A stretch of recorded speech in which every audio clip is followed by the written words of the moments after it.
तो अभी एक कथा मेरे चित्त में आ रही है, इसमें अनमितता भक्ति ही है, पर उसमें एक कामना प्रकट हो गई है, पर वो कामना भी इतनी प्रिय लगी ठाकुर जी को, इसीलिए वो अनमितता भक्ति है।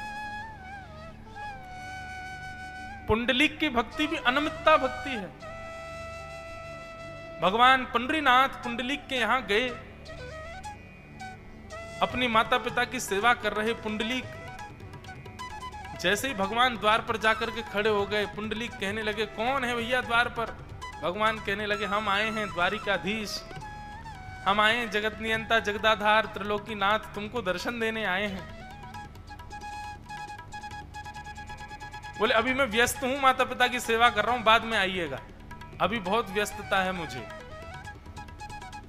साथ में रुक्मणी जी भी गई थी। रुक्मणी बोली कि कैसे भक्त के यहां आ गए हो, ये तो आपको निमंत्रण भी नहीं दिया इसने, इसे बुलाया भी नहीं, तब भी चले आए। भगवान बोले बस ऐसे ही भक्त तो मुझे प्रिय हैं। अब देखो यहाँ पर पुंडलीक कोई साधना जप नियम तब कुछ नहीं कर रहा है, उसकी अनमितता भक्ति है। वो केवल अपने माता पिता की सेवा में व्यस्त है, अपने माता पिता को सर्वस्व मान के सेवा कर रहे हैं। उसी से रीझ गए ठाकुर जी, क्योंकि यहाँ पर कोई कारण नहीं है ना सेवा का, बस सेवा है, हमारे प्रियजन रीझ हैं। वो सेवा के भाव से पुंडलीक अपने माता पिता की सेवा में, ठाकुर जी द्वारिका से दौड़ के आए उसको दर्शन देने। रुक्मणी जी कहने लगी, आप भी कहीं भी चले आते हो, कोई बुलाता नहीं है तब भी चले आते हो।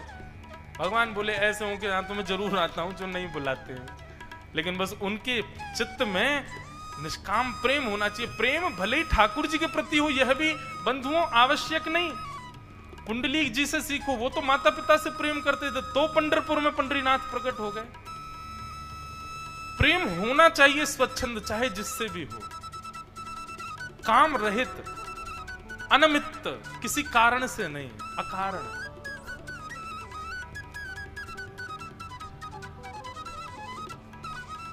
रुक्मणी मैया बोली, पुंडलीक त्रिलोकी नाथ आए हैं तुम्हारे द्वार पर। अरे द्वार पर कोई सामान्य व्यक्ति आता, आसन दिया जाता, उसको बैठने के लिए पूछा जाता है। त्रिलोकी नाथ तुम्हारे द्वार पर खड़े हो, तुम उनसे पूछ तक नहीं रहे हो। पुंडलीक कहते हैं, मैंने बुलाया हो तो मैं पूछूं ना, मैंने तो बुलाया नहीं इनको, क्यों आ गए यहाँ पे? रुक्मणी जी ने हाथ पकड़े, वो चलो अभी यहाँ से बाबू। बोले नहीं जाना नहीं है, इससे तो मिलके ही जाऊंगा, अब तो मेरा और मन कर रहा है, मैं तो ऐसा प्रेमी माता पिता के चरण कमलों का, अब तो इससे निश्चित मिलूंगा। रुक्मणी मैया बोली, बोले पुंडलीक कोई आसन तो दे दो ठाकुर जी को। पुंडलीक ने माता पिता की सेवा में व्यस्त विचार करने लगा, जब से आए हैं परेशान कर रहे हैं, सेवा नहीं करने दे रहे मुझे, अब आसन और दो। तुरंत एक ईंट खिसका दी ठाकुर जी की ओर, वो लीजिए प्रतीक्षा करिए जब तक मैं सेवा निवृत्त ना हो जाऊं। और अपने कमर पर हाथ रखे, श्री पुंडलीक वरदा श्री हरि विठ्ठल ज्ञानदेव तुकाराम श्री पंडरीनाथ भगवान की। चंद्रभागा नदी के तट पर, भीमा नदी के तट पर सुंदर एक वीट के ऊपर भगवान प्रतीक्षात्मक मुद्रा में खड़े हो गए पुंडलीक को दर्शन देने के लिए। क्यों? अनमितता भक्ति, कारण रहित भक्ति, अकारण भक्ति। और मैं अनमितता बार बार नहीं कहूं, कंफ्यूज नहीं हो जाओ कहीं, लेकिन याद हो जाए आपको, इसलिए अनमितता कह रहा हूं, क्योंकि यहां पर शब्द प्रयोग किया है, कोई निमित्त नहीं है उसमें, बस प्रेम है। उसके लिए ठाकुर जी पंढरपुर में आकर के खड़े हो गए और आज तक खड़े, आज तक प्रतीक्षा कर रहे हैं। एक बार मैंने वहां दर्शन कर रहा था तो वहां पुजारी जी से पूछा, मैंने कि देखो मेरे मन में एक भाव आ जाता है, मैंने कि हमारे ब्रज को लाला ही है, बेचारो खड़ो यहाँ पे हाथ ऐसे कमर पे धर के। मैंने हमारे मन में तो ऐसा भाव आ जाए, मैंने कि ठीक है पुंडलीक से मिल मिला लिए सब है गयो, अब तो हाथ नीचे कर लो, अब क्यों खड़े हैं ऐसे? पुंडलीक से मिल लिए ठाकुर जी, अब क्यों खड़े हैं? तो उनका इतना सुंदर भाव, बोले कि यहां ठाकुर जी दर्शन देने के लिए नहीं, दर्शन करने के लिए आए थे भक्त का। लेकिन अब मंदिर निर्माण हो गया, ठाकुर जी यहां पर व्यवस्थित हो गए, अब दर्शनार्थी जब यहां लाइन में लगा करके आते हैं तो ठाकुर जी को कहीं ना कहीं श्रम होता है चित्त में कि मैं तो दर्शन देने के लिए खड़ा हुआ था, पर उल्टा हो गया, सब दर्शन कर रहे हैं। इसलिए ठाकुर जी ऐसी मुद्रा अभी तक बना के खड़े हैं कि मानो दर्शनार्थी को ये लगे वो नहीं, मैं ही उसके लिए खड़ा हूं यहां पे, उसको दर्शन करने के लिए। और दूसरा भाव उन्होंने कहा कि इतने श्रमित हो जाते हैं सब लोग, लाइन लगती है लंबी, तो ठाकुर जी का ऐसी मुद्रा देख करके सबका श्रम दूर हो जाता है। ठाकुर जी सबसे कहते हैं तुम भी ऐसे खड़े हो जाओ, थोड़ा श्रम दूर होगा। श्रम रहित करने के लिए व्यक्ति ऐसा खड़ा होता है। तीसरा भाव उन्होंने बहुत सुंदर बताया, बोले क्या?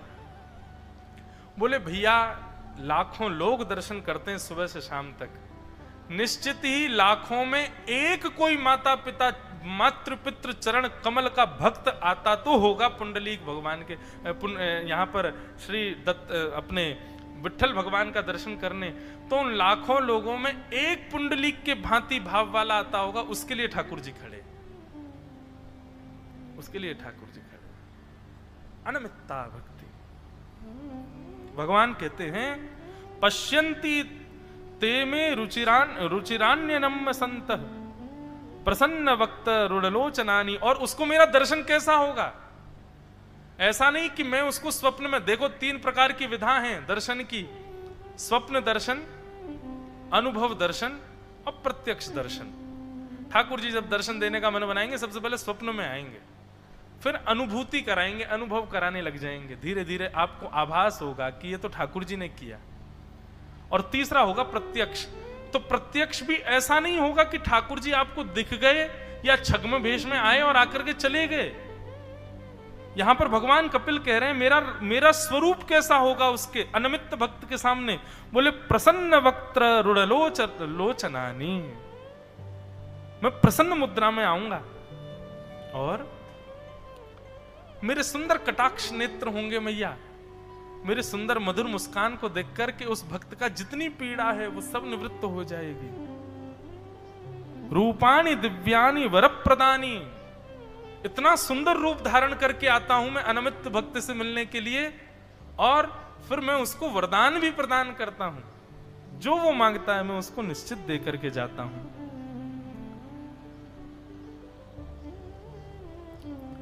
साकम वाचम स्पृहणीयाम वदंती। भगवान वर्णन करते हुए देवभूति माता को कह रहे हैं। और अनमित भक्त का एक लक्षण बताते हुए भगवान कपिल कहते हैं कि न करहि चिन्मत्परा संत रूपे नक्ष्यन्ति नो मे निमिषो लेदिहिति येषामहं प्रिय आत्मा सुतश्च सखा गुरु सुहृददेवमिष्टम्। भगवान कहते हैं मैया अनमित भक्त जो होता है वो मेरे ही रूप में सबको देख लेता है। वो मुझ में ही मित्र का दर्शन करता है, वो मुझ में ही प्रियतम का दर्शन करता है, वो मुझ में ही गुरु का दर्शन करता है, वो मुझ में ही सर्व रूप व्याप्त जो भी उसका संबंध उसके चित्त में प्रकट हो रहा हो, वो सारे संबंध मुझसे देख करके वो मेरे अलावा किसी को जानता ही नहीं है, बस मुझे पहचानता है, मेरी ही उसकी पहचान है बस। अगर मैं अन्यत्र किसी के प्रति कोई और बात बताए कि वो देव हैं वो देव हैं, तो कहेगा तो हम जानते नहीं। हमारे वृंदावन की एक बड़ी सुंदर घटना है। श्रीमद वल्लभाचार्य जी महाराज वृंदावन पधारे। वल्लभाचार्य जी चलते थे तो उनके आगे बड़े शिष्य चलते थे मार्ग साफ करवाते हुए।